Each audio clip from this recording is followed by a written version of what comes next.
He is retiring after 37 years at Monmouth College and has served as the Public Information and Sports Information Director at MC and was a professor in the Communication and Theater Arts Department and later the Department of Theater. And you don't have to share what my midterm grade was that one year. Keep that between us. He has designed scenery, lighting, and costumes for dozens of productions at Monmouth, as well as regional theaters in Chicago and around Illinois. His hobby is old house restoration and hopes to do that full time during retirement. I only live an hour away, Doug, so I might book you now for that. And he and his wife Tammy have been restoring their Queen Anne on Broadway for a quarter of a century. So please join me in welcoming Professor Doug Rankin for today's program.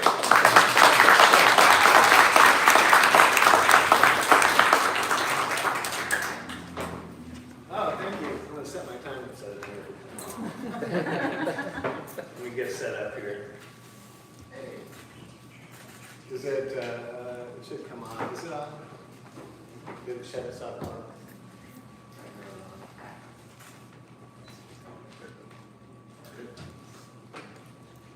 Okay, so what do we got? Anyway, it's been an honor to be invited to this. I didn't expect this great a turnout and all these people that I know from all these different times of my life, which I'm going to talk about here in a minute. There we go. So, first slide going. All right. Well, first of all, I want to apologize for all the experts out here that probably remember things better than I do, like especially my brother, who's a historian, right? So, yeah, I mean, that thing there, that cupola has been sort of the center of my life since I can remember, and it's standing over in the corner there several years ago. And it's just the whole place to grow up has been just an honor. It's been just an honor. It's been the greatest place to grow up, and I never want to leave. So I don't think I ever will. Anyway, how did it start? It began in the 1950s. My brother and I were adopted by Glenn and Anita Rankin, who many of you know. It was the best time to be born, the best time to grow up, because things were sort of normal before we got to where we are today. But we lived a block from campus, and Dad was director of admissions, and he did a lot of things for Monmouth College over 30-some years, besides being a graduate himself, a football, basketball, track star. He went on to become director of admissions, director of alumni, and then in the development office, he did a lot for the college. So I sort of felt it was my, destiny to try to continue on after him, to try to keep things going as he would maybe want them.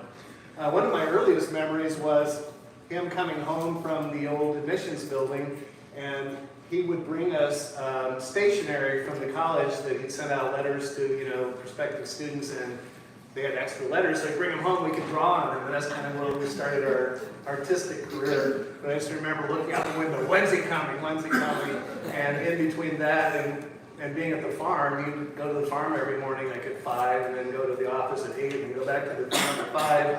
We didn't see him very often for a long time, but when he did come home, it was always a real joy. Also later, he did a lot of recruiting on the East Coast, which I'll talk about in a minute, but we'd take him to the train, and he would take the train all over the East Coast and come back with students. So it was kind of a really fun time to be around. This is one of my earliest memories. The tornado of 1959 was just a terrible tornado. It caused $250,000 damage. It was 5 miles long and I think 300 yards across, and it hit. It hit. We were visiting friends in the Weeks house. What's the Weeks house now, I think? Is that right, Jeff? You remember?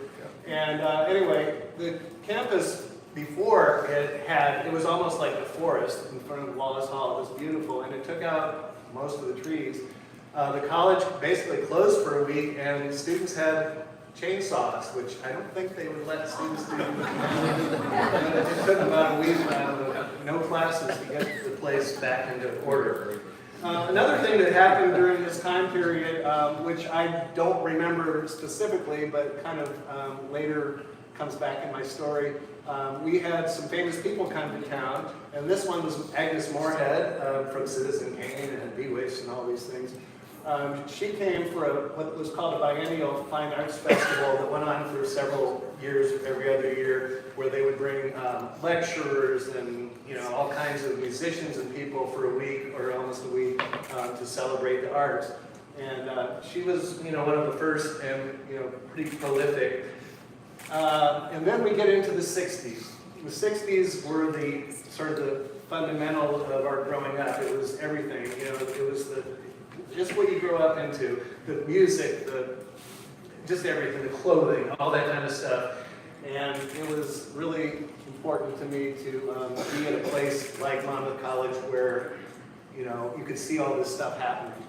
So one of the first memories I have is football on the old football field, which was a little bit north of where it is now. It was closer to Euclid. And I remember our grandfather, who was visiting, would take us over there, and all the men were wearing their hats, their fedoras, their suits and ties to go see football. But it was so close to Euclid that you could see those cars there. We could just drive up and watch a game in the rain sitting in the car. Very different facilities, but it was exciting. It was Saturday football at Monmouth College, and it was just one of those great memories. Also, I don't have pictures, but inside the gym, the old gym, that was another really great memory because the balcony that went around it, people stomped on the balcony, especially when Knox was there, and it felt like it was going to cave in. But as kids, we would run around under the bleachers. We didn't watch basketball. We didn't know what it was, but we ran around under the bleachers and stole things out of people's pockets. I don't know. During the middle part of my career, I guess the early 60s, was a lot of famous people came to campus. Vincent Price was one of the people that came for the concert lecture series. I know Jane Pratt was one of the organizers of that, and there were several other people. But it was a really important series to bring famous names to campus because, and I don't know the whole history, but basically the 70s, 60s, when the draft started, a lot of people came from the East Coast to get away from the draft. And so there were a lot of people that wanted culture, they had some money, and they brought in big names for lectures and all sorts of things, musicians and all kinds of things.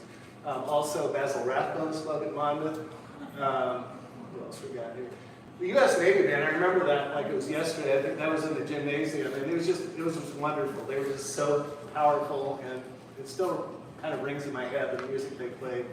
The Smothers Brothers played at Monmouth, and Letterman, some of you are old enough to remember when they were big. So it was just a really fun time. And then it also had not just musicians and things like that, they also had big thinkers like Buckminster Fuller spoke at Monmouth, the inventor of the geodesic dome. And there were more than I can list. There were just all kinds of big names that we kind of grew up seeing come to Monmouth, and it was a really cool time. Homecoming was always great. I loved homecoming, I still love it. But back then it was a different scale, it was a different kind of homecoming. And we lived on 10th Street, a block from the college, and that's where they lined up for the parade.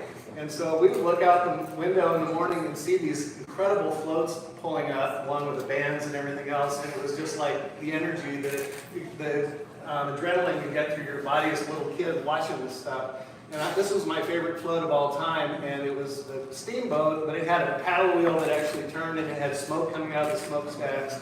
And after the parade, they would take all the floats to the football field and parade around the track, and then they would vote, for the best float. And I remember after the game, as kids, we would climb in them, and there were a playhouse, and it was just a really fun time. And the scale of these floats was just amazing. Look, the size of them. They were, beautifully done, and the scale was just bigger than you can imagine. And it's sad to me that, because in later years I built floats for fraternities and things, and for the college, and that's gone now. I don't know why, because maybe it's expensive, but mostly people don't have time to do what they did back then. And one of the best parts, like when I was in fraternity, they stayed up all night, and it was a great social hour, just stuffing napkins. It was just a lot of fun, and that's sort of gone. And along with that, house decorations were a really big deal, and they had competition for that. And you can see the old fraternity houses, like the SIGAP house on Broadway, which is now the parking lot of CSB. These giant, sometimes two-story floats, more or less, that were built just as house decorations. And those are kind of gone the wayside as well. I mean, people put up a sheet that they spray painted, but it's not, you know, the artistic stuff that went into those back then. Guest stars at homecoming. Louis Armstrong played in the auditorium. Pretty good, pretty cool. And then one of the more interesting, memorable guest stars was 1969 when a young Stevie Wonder played at homecoming. He flew into the Galesburg airport, and one of our alums talks about being a student and driving in from the airport. He was like 19, and he made Monmouth famous, or we made him famous, I don't know. Other thing about the 60s was Halloween was a really good time. I mean, especially for a kid, because Halloween, you know, dress up and all that. The one thing I remember very specifically in my head is the time they just built the fraternity complex, which is now sadly closed. But the SIGETs decided to have, you know, sort of a homecoming party for faculty and friends and family. And so we went, and it was a brand new house. It was just beautiful. I just can remember it like it was yesterday. Fire in the fireplace, bobbing for apples, and all the men wore, you know, blazers with their insignia on it, and all the girls were dressed perfect. It was just like Delta House in Animal House, you know, the real obnoxious house. But it was just, you know, typical, stereotypical 60s, you know, fraternity. So that was fun growing up around that time. Gibson Hall. Now, Jeff has told this story probably a million times, and most of you probably know it, but when they decided to build another dorm to house all the people from the East Coast, they built it as a Holiday Inn, basically with outside doors instead of inside halls. And, you know, some prankster students decided, we want to make it look like a Holiday Inn. So they went to, was it Indiana, Jeff, where they get the factory or wherever they made the signs. And they brought it back in the middle of the night, and it would make a movie. It'd make a great movie, all the things they went through to get it here. An airplane, hijacked an airplane to get it here. I don't know. It's a long story. But it was done just in time for President Gibson to unveil the new dorm, which I later lived in and had a great time. Oh, another really important part of growing up in the 60s was watching the campus transform, because the Hughes Library and the HT Science Center, we watched them rise. We walked past that every day on the way to school and see the girders going up and all that. There was a lot of money going into it. And actually, those two buildings alone cost over $4 million, including a $250,000 loan from the federal government, which after the war was over and all the students went back to the East Coast, it was a real hardship on the college paying that. I remember reading about recently that third floor of the library was not finished, but then it said in the paper that it was definitely going to be finished by 1970. They got the money. Well, it never was, and then finally it was about, I don't know, 15, 20 years ago, they finally finished it. But it really did transform the college. The science building was 2.5 times bigger than the old science building. There were so many labs and things. And the big science hall, lecture hall, 109, was important because that's where they showed films. And as kids, we watched, you know, adult movies and things for a quarter. It was because these kids from the East Coast were very progressive and they wanted to show what was being shown in New York City and things like that. So there's a lot of history there that I remember. And then the library, when it was finally built, a really famous day on Monmouth College history when the kids, the coldest day of the year, they carried the books from the old Carnegie Library to the new library, and Harris Howdy, the librarian, had it all organized, so they just walk in and they put them on the shelves in order, and by the end of the day it was done and they had a party, and it was a good time. Okay, so another thing, of course, in the 60s, the Vietnam War was so central to the history of the college because it brought students here, but it was a really horrible time because their friends were, you know, going off to Vietnam. And I remember this day very clearly when there was a giant protest parade in Monmouth, and it started in front of the post office, and there were something like 10,000 people in attendance. It was a pretty powerful day on campus. And the students at that time were really into, you know, politics. You read about it in the paper, the things they tried to get the dean of students to do for them and things like that. They were pretty progressive and aggressive. Okay, the theater bug. Okay, in the mid-60s at some point, my brother and I went to see a children's theater show at night in front of Wallace Hall, The Hobbit. And it was really cool. You know, it was at night, it was on the stage, I think the commencement stage they must have used. And we went home and built our own theater and did our own show, and that just sort of started the theater bug rolling. In '69, the students put together a show called Renard the Fox, which was this children's tale with these fantastic costumes. Roxanne and Baker Priestley was in it, some other people that I later knew. But it was in a little theater, and it was just magic. And I went to every single performance and remember it like it was yesterday. We still have some of the costumes from that play in our costume stories. So that was an important time in my life, late '60s. Then we moved into the '70s, yay! '70s were incredible because they brought other big names to campus, and they had a thing called the Cinetic Equinox, and some people call it the Kinetic Equinox. I don't know which is spelled with a C or a K. But REO Speedwagon came, several different bands came, and they would play on the steps of Wallace Hall on the stage, and they put up snow fences all around the whole campus, and people would put up tents, and they would stay. It'd be like a whole weekend of loud music. And they, you know, they went through trouble with the community because there was drinking, there was drug use, all kinds of things. But they did repeat it 2 or 3 different times, and it was a really big deal. And I think I wouldn't be able to find it, but I think the Association, the Buckinghams, also were some of the groups that played here during the '60s. But for a kid growing up in the '70s, wow, this is pretty cool. You could just walk down the street and see like a mini Woodstock. It was a lot of fun. My first job, Jeff and I worked in the dish room in what was called Saga then instead of Aramark. And it was, you know, dirty, nasty, going on a Sunday morning and clean up all the dried syrup and all that kind of stuff. But it was cool to be in the middle of a cafeteria seeing all these other college students and just working on campus. It was a really fun time. Then, the curse of theater.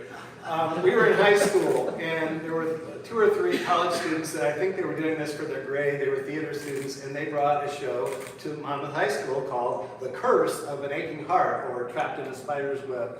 And it was very professional. They did incredible posters, and the scenery, everything was just like, and I got to work backstage and do the sound and build the set with them and all that, and that really got me, you know, excited about doing design and things like that. I didn't do much acting then. Jeff was the star of the acting part, but it got me really involved in it and really started the ball rolling.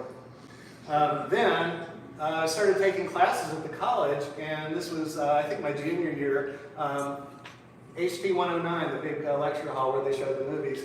I remember taking Psych 101 with Dean Wright, who was an awesome professor. But it was a pretty big class, maybe 30 or so people, and at the same time, another high school student from Knoxville named Teresa Platt came to enroll in the class as well. And we were sitting there, and at the end, Dean Wright called us in. He says, you guys want to sit down a minute? I think both of you should drop this class because I don't think you're going to be able to handle it. This is hard stuff. And he said, okay, it's on. And so we studied really hard, and we ended up being the only 2 that got A's in the class. Start from Monmouth College career. Streaking was a big thing. Streaking at Monmouth, that was great. So I remember as a high school kid standing outside of Gibson Hall, which has sort of a fishbowl lobby, glass windows, and I remember seeing all the college students take it off, and then they ran across campus, and they had the back door, window door open, and they all got in without getting caught. But you know, that was one of those things in the '70s that you just can't hardly believe would happen again. But maybe it will. It was fun. Now the first play. Okay, so I was still in high school, and I wanted to do theater, and so I auditioned for One Flew Over the Cuckoo's Nest, which was a big play back then. Bill Feuderer, who was a visiting professor who had done a lot of professional theater, directed it, he designed it, and it was built solid. It was like 2x4s and masonite, and because that play, there's a lot of physical action, doors slamming, people breaking things, and it had to be solid. So I loved doing that, and at the end of the day, they kind of hired me as sort of, or asked me to be their prop person or whatever. So I remember going in there like on a Saturday afternoon and taking all the little cups that they put the pills in for the patients and doing all that, getting them lined up and, you know, reloading the smoke machine and all those things. And I spent like the whole afternoons there working by myself, which was like a habit that continues to this day. I love going in like on a Saturday at noon and then working right up until curtain time alone, just to feel theater, and it was really awesome. And we entered this in the American College Theater Festival, and we thought we were going to win and take it to the Kennedy Center, and then we got beat out by ISU, who also did One Flew Over the Cuckoo's Nest, but they had a bigger set budget, so we lost. But it was a really good experience. Got me started at Monmouth College on the stage of the Little Theater, and it was wonderful. Then I met Jim Young. I mean, I'd met him a long time before that, but he was my mentor. He was the one that really got me through college, through graduate school, and got me a job back at Monmouth.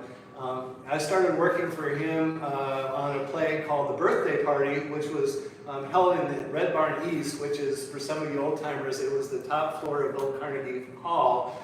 And the Little Theater, it was in bad shape. There was no insulation. You couldn't sit there in the winter. The rafters were burned. It was awful. So we built this little theater called the Red Barn East upstairs. And this is a ground plan that I drew up years later. But you can just kind of see how this was the acting area. There's the stairs coming up. And then the registrar's office used to be there. And this was the Wackerly Center. But it was just this great little black box where maybe 30, 40 people could sit and watch. We hung our own lights, we did our own dimmers, and then the big rotunda room, which is the Morgan room now, was our costume shop, and it was just dirty tile floor, sewing machines. It's just hard to believe it was the same room. But we did plays up there quite a bit, and it was just a really neat way to kind of think about theater in a way I never thought of, in the round or the three-quarter round, and it really got me excited. Then, before starting school, I went to work for the Green Army. And for those of you that are maybe new to the college, they're more of a Red Army now. They wore like red shirts and things. But back then they were more or less Green Army fatigues with fatigue caps, and it was almost all men. There were a few custodians that were women, but these were all old guys that were, World War II vets and things like that, and they knew their stuff. And I learned plumbing, I learned electrical, I did all this stuff, and we'd all go back for, coffee break at the old warehouse, which was behind the fraternity complex. And we'd sit around, drink Mountain Dew, and tell stories and smoke cigarettes and things like that. And it's really where I learned the trades, which made me want to do more tech theater and do more of what I'm doing now that I'm retired, building things. And it was a very influential summer. Then school started, and this guy came and his wife. DeBeau Freed was a really influential person in my life. He came the year I started. The college was in bad times because all those draft dodgers went home, and we were down to just over 500 students. The dorms were closed. It was not good. But he came in, a West Point guy. He had, I think, 5 identical suits and 5 identical pairs of shoes. He was meticulous. But he and his wife, Kitty, were wonderful, and they knew everybody. They knew absolutely everybody. My wife, Tammy, talks about how she was a freshman, scared to death to be in the big city of Monmouth, walking around campus, and he passed her. He says, "Hi, Tammy," and she was like, "Oh, I can't believe this," and it was just an amazing story. So anyway, I don't want to spend a lot of time, but he would walk around with 3x5 index cards in his pocket, and he'd go up to everybody and say, what's on your mind? What's on your mind? He'd write them down. At the end of the day, he'd go home, and he and Kitty would sit down and solve all the problems and memorize all the names, and it was an incredible thing. Then, this was one of my fun things, the drink-a-thon.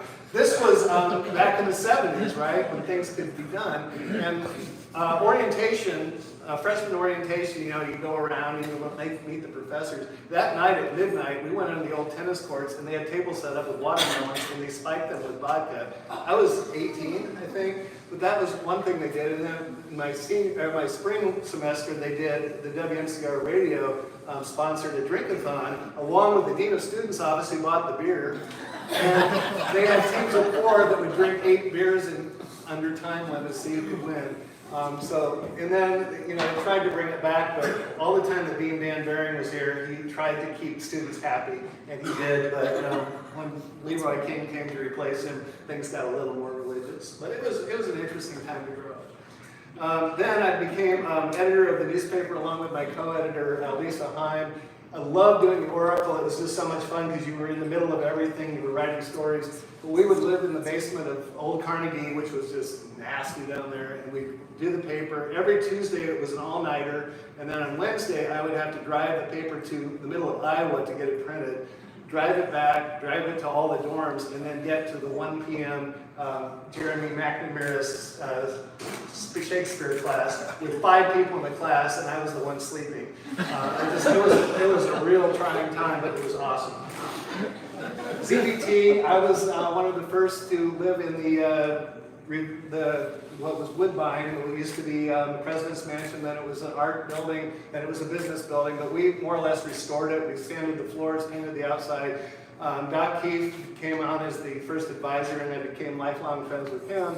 We invited President Freed to be one of our honorary brothers, and he came to our meetings. And all these people were just great, and several of them are now on the board of Monmouth College, so we must have done something right. But it was a really influential time in my life, and still continues to be. Then Helen Wagner came to town. She was awesome. She is a TV star, or she was. She started with a guiding light in the early 1950s, and then in 1956 she came on As the World Turns, and she became the matriarch of the show. And she was on the air when Walter Cronkite interrupted her for the Kennedy assassination. But when she came to Monmouth, she was class of 1939. She came back to be the fundraiser for the Wells Theater later, but this time she just came back to meet us students and talk to us about it. She invited me to New York City. I took her up on it, went there, had a great time. I had a VIP treatment at CBS TV.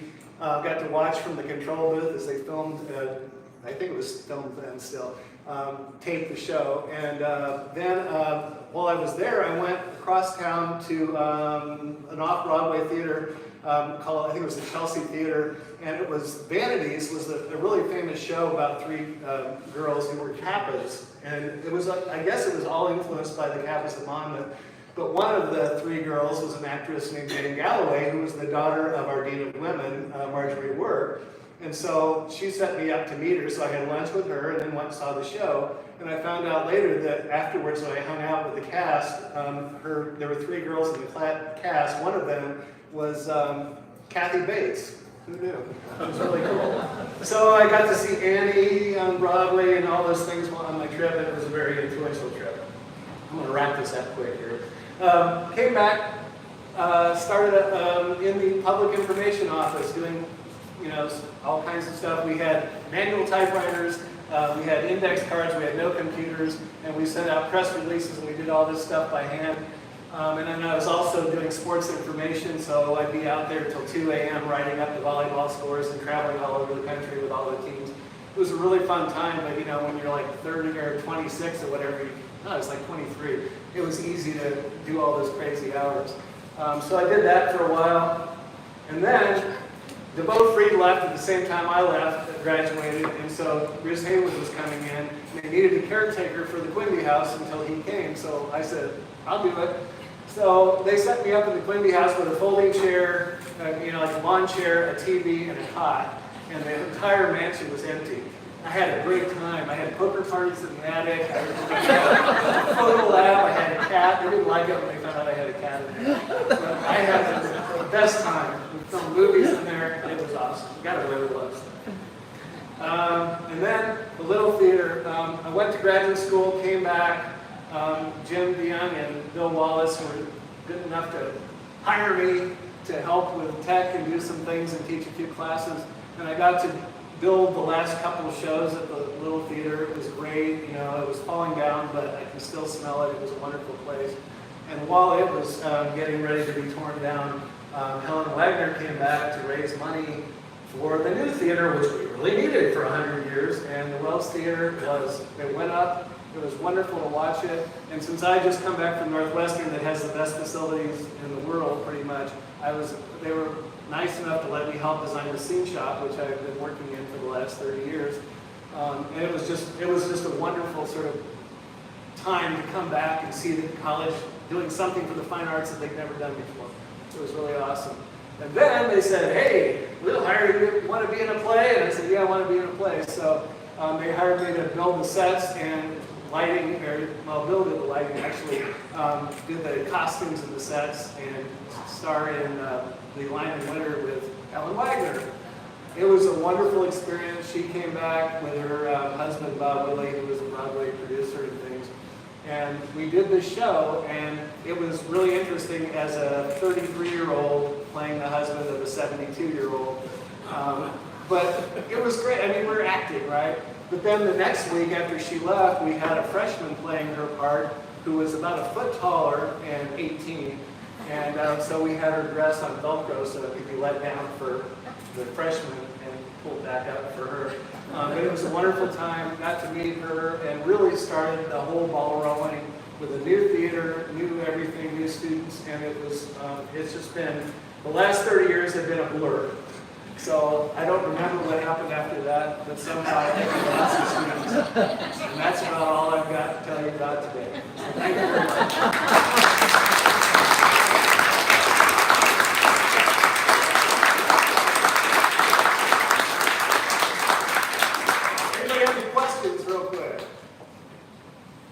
Any answers? Okay. Well, great. Thank you so much.